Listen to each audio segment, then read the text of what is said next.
আমার খুব কম দিনের আলাপ কুণালদার সাথেও আর ব্রাতদার সাথে দেখা হয়েছে, কিন্তু কথা হয়নি সেরমভাবে। আমার প্রণাম নিও, আন্টি আমার প্রণাম নিও, এখানে সবাই আমার গুরুজন, আর আমার মিডিয়া বন্ধুদের অনেক অনেক অভিনন্দন। আমার বয়স অল্প, কিন্তু আমি আমার যেই জায়গায় আমি যেখানে কাজ করি, আমার যে প্রফেশন, সেখানে আমি অনেকের ইন্সপিরেশন। আমি চাই আমার মতন আরও এরকম অনেক মেয়ে আছে, অনেক তরুণ আছে যারা হয়তো আমায় দেখে ইন্সপায়ার হবে, যারা হয়তো মানে ঘরে ঘরে, আমি জানি যে মমতা বন্দ্যোপাধ্যায়ের ভক্ত সবাই, পুরো পশ্চিমবাংলা জুড়ে প্রত্যেকটা মানুষ তার মতন হতে চায়, তার কাছে গিয়ে নিজের অভিযোগ জানায়, তার কাছে গিয়ে সব মনের কথা বলে। আর এই একটা মানুষ চারিদিকে 24 ঘন্টা, আমি নিজে পার্সোনালি দেখেছি যে সবার কল্যাণের কথা ভাবছে, 24 ঘন্টা মানুষকে নিয়ে ভাবে, মানুষের পাশে আছে, মানুষের বিপদে আপদে ঝাঁপানোর আগে একবারও ভাবে না। সেই মানুষের ভক্ত শুধু আমি নয়, দীর্ঘদিন ধরে আমি, আমার পরিবারের প্রত্যেকটা মানুষ একটাই দলকে আদর্শ দল মেনেছি, কারণ আমরা সেই দলের হাত ধরে উন্নয়ন দেখেছি, উন্নতি হতে দেখেছি, আর তার সুযোগ সুবিধাও আমরা সবাই পাচ্ছি। শুধু অভিনেতা অভিনেত্রী না, পশ্চিমবাংলা জুড়ে প্রত্যেকটা মানুষ তার সুযোগ সুবিধা পাচ্ছে। তাই আগামী দিনেও আমি মনে করি, যখন এই পরিস্থিতিতে এত টালমাটাল, এত চারিদিকে প্রশ্ন চলছে যে কে মানে রাজ্যে কোন সরকার আসবে, আমার মনে হয় এটা আমার ঠিক সময় ছিল এই সিদ্ধান্ত নেওয়ার।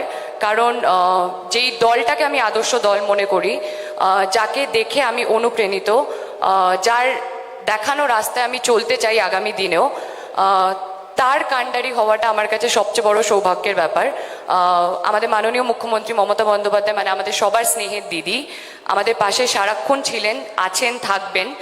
আর আমি, আমার মতন অনেকে আছে যারা হয়তো ভক্ত, কিন্তু ঘরের দরজার ভেতর তারা পলিটিক্স নিয়ে আলোচনা করে বা তারা সেখানেই সীমিত। আমি চাই আমায় দেখে আরও অনেকে এরকম এগিয়ে আসুক, দিদি সৈনিক হয়ে দাঁড়াক, দিদির কাজে, দিদির দেখানো পথে হাঁটুক। আমার মনে হয় সেটাই আমাদের পক্ষে মানে আমাদের করণীয়। আর আমি এটাই বলবো যে আমার প্রথম ছবি পারবো না আমি ছাড়তে তোকে, আমি সেদিনকেই বলেছিলাম যে দিদি আমি তোমায় ছাড়তে পারবো না, আর আজকে আমি সেটা দেখিয়ে দিলাম। আমি এখানে বলতে আসিনি, আমি এখানে করতে এসেছি। প্রচুর কিছু করার আছে। এতদিন ধরে অভিনেত্রী হিসেবে আমি আমার সামর্থ্যে যতটুকু ক্ষমতা আমার, আমি ইনডাইরেক্টলি মানুষকে হেল্প করেছি, মানুষের পাশে দাঁড়িয়েছি। কিন্তু আজকে এই দলের সাথে যোগদান দিয়ে আমি মানুষের হয়ে কাজ করতে চাই, তাদের পাশে দাঁড়াতে চাই, ঠিক যেভাবে আমাদের দিদি, আমাদের যুব নেতা অভিষেকদা, কুণালদা, ইনফ্যাক্ট এই দলের সবাই খুব তাবড় তাবড় লোকজন আছে যাদের নিয়ে আমার বলার হয়তো যোগ্যতা নেই, কিন্তু এটুকুই বলবো, তোমরা সবাই আমার পাশে থেকো, তোমরা সবাই পাশে থেকো, আশীর্বাদ দিও, যাতে আগামী দিনে আমি এই তাদের যে বিশ্বাস, তাদের যে আশীর্বাদ, তার জন্য আমি মঞ্চে বসে তার যেন যোগ্য অ্যাকসেপ্টেন্স আমি দিতে পারি। আর ধন্যবাদ জানাবো সবাইকে, স্পেশালি দিদিকে আর অভিষেক দাকে আমাকে এই সুযোগ করে দেওয়ার জন্য। Thank you. আমরা এখন ওদের যোগদান করাবো, তারপর আপনাদের যদি কোনো প্রশ্ন থাকে আপনারা আমাদের করতে পারেন।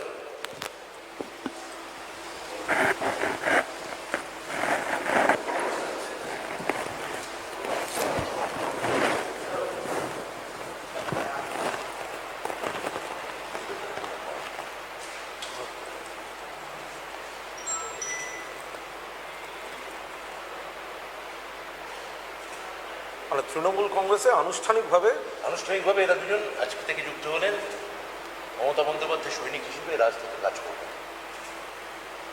ঠিক আছে, এবার যদি আপনাদের কোনো প্রশ্ন থাকে আপনারা করতে পারেন, অল্প সময়, খুব কম প্রশ্ন।